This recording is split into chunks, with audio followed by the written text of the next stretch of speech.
Of course, emabega kao Alien Skin baliko ku live era MC Cuts n'avaayo n'ayogera n'agamba naye nze nandyetaazeeyo kakolabo era munange otumanyi Alien Skin n'omutima gwe omulungi ono yayingidde da studio ne mwana muwala amanjidwa nga Fiye okubanga munange bateekawo akayimba akapya essaawa yonna katusuubire kano hagenda tukola bulungi tukimanye bulungi bayimbi bangi bakutteko abamu biganye abamu bikoze kale katuutunulya Clever je ekintu kye kati huyo omusajja huyo stage nze concert number because of Alien Skin kakati katulabe mwana mwala no Fiye jukira Fiye yomu kuba musician abatobye ne industry no yi nga yogerwako bingi tubimanyi ebibozibozi wakati we ne MC Cuts nasanyuse nnyo nga ndaba Fire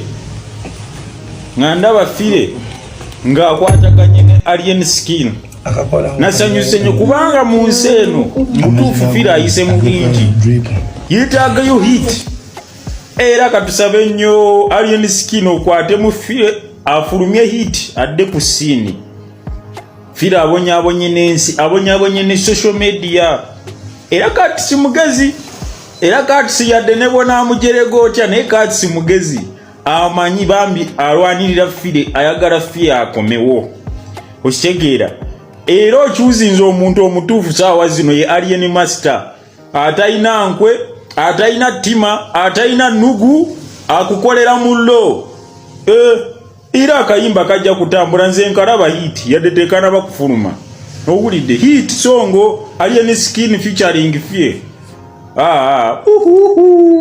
awo n'omukyala Maureen Natume avuddeyo n'ategeeza bannange mwena abavumira Alien Skin mu mwesonyiwe mumuleke omwana ashayininge kubanga kano ke kaseera ke omanyi buli generation eba ne star waayo of course ba Maureen Natume baliko ba Misa Kisemakula baliko Eagles Production yaliko bayimbi bangi baliko naye ndowooza omujiji gwabwe gwaggwako kakati tuli ku mulembe mutebi mulembe mulala mulembe gw'abavubuka era Maureen Natume agenze maso n'ategeeza nti zino nteekateeka za Katonda era baleke Alien Skin anyimirwe akaseera ke kubanga kano ke kaseera ke wabanga Katonda bw'atyo uyasalawo bamuleke anyimirwe obulamu kubanga ate si be bategekera omuntu entuuko ye tukimanye bulungi nti Alien Skin bangi bagamba ono ayinoonye music industry tekyategeerekeka kubanga music we alinga ali violent somehow somewhere mbu music we wantalo wabula abangi kye batakkiriziganya nako kubanga Maureen Natume agambye ennyimba za Alien Skin azitegeera ddala bulungi nnyo era asobola n'okuyimbako lines ezimu era n'abategeeza oba music gwako bwatategeerekeka ekituufu ekiriwo era ekirungi nti ate abo bayimbira mukwano gwange bo ennyimba bazinyumirwa tugambe nti guno mulembe mutebi waba Windows XP kati tuli ku Windows 11 Windows XP twavaayo dda tukyakwata Nokia tukwata iPhone era kakati n'olutalo luliwo wakati wa Sid n'omukyala Shiba nsonga za Nokia na iPhone kitegeeza ebintu bikyuka lwo olutalo luli wakati wa Cindy n'omukyala Shiba Kalungi Spice Diana alemereddwako okulonda side yagendako era n'ategeezezza nti abayimbi bonna balungi era kyeyetaaga okuba ng'akola bonna kuba supportinga kw'ossa n'abantu mwena okuvayo ne mbasupportinga ku lunaku luli mulindwa jjukira bano ng'ennaku z'omwezi 15 mwezi ogwa Septemba bagenda kuba ate bastaginga battle yaabwe era ng'eno yabadde confirmed tekyali kulala Shiba byagamba mbu tabimanyi nedda kakati ekintu kiri confirmed ayina okujja babatulinge kola lunaku tulabe ani asinga yes fena tukimanyi bulungi this is all about money ebya bato nga tubitadde ku bbali kyonna kyetolera kuki ku kasente era wenjogera saawa zino n'abayimbi balayika bo basasuddwa dda kale gwe mukwano gwange oli wadde mbaate okubanga ate mwenange bookinga tickets nobanga ate ogenda n'onyumirwa obulamu bwa kiseera ogenda mwenange n'onyumirwako tumanyi enkya kikiddako ate awo obulamu ne bukutambulira bulungi nnyo era Spice Diana agenze maaso n'ategeeza nti yes mwetegevu ku batolinga muyimbi yenna naddala mu bayimbi abakyala jjukira bangi babadde bagamba oyo Shiba alina ku batolinga na Spice Diana ne bali baani Spice Diana avuddeyo n'agamba nedda nze siri mwetegefu kubanga ngenda mu bato yonna era bannange mbasaba bawagizi bange temunsindiikiriza mu bato tugambe nti omukyala Spice Diana alimu okutya oba Spice Vice Dana alimu akatengo bwato ye wagambye nti si mwetegefu kugenda mu bato yonna. Emabegakawo nabategezezzaako nti woba oyagala okuwuliramu omuliro, woba oyagala okuwalabulamu mu ggwanga Uganda, vaayo oyogere ku Alien Skin, vaayo oyogere ku Bwakabaka bwa Buganda, vaayo oyogere ku Kyagulanyi Ssentamu. Kakati no munnange musajja mukulu Dr. T. Amale ono yavuddeyo n'ayogera eby'ensimatu ku Bwakabaka bwa Buganda. Ono no pressure yamubuukidde n'amuwa level, naawe mbyewulireko. Aki Buganda ebe eyagala okulowooza nti buli muntu ajja giteekako attention.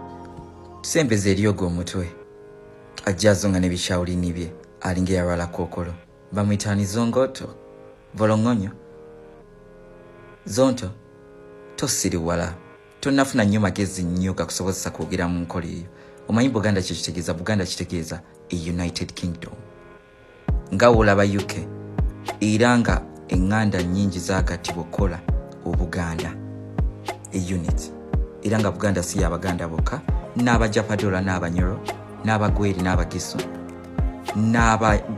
n'Abasoga bangi nnyo, tribes nnyingi nnyo ezagattibwa era nga capital city bali bagiyita Muwawa era ng'erina kabaka ne prime minister yaservinga nga president.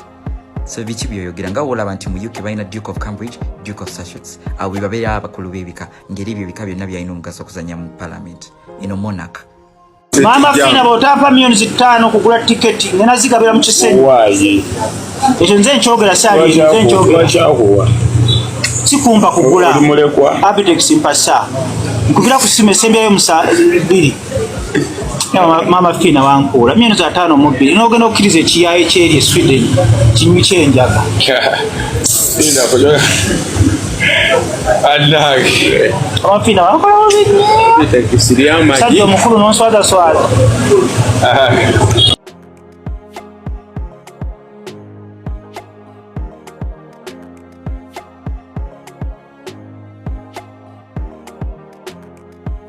nga teri wadde wa mayanja family alangidde ku kireva gye kivulu wadde okusaaga obusaazi naye kireva gye mwamukyawa nnyo mulimba.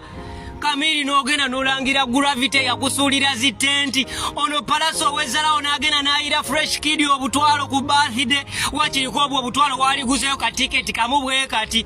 Abasajja abakulu ba misaki ne bava ne balaga wanulaavu kireva gyaddemu afune ku ssanyu babugembe ne balaga wanulaavu naye esawa yene Lugogo mugenda kwewunya nga ajjudde n'ezzalawo lyammwe mukakase.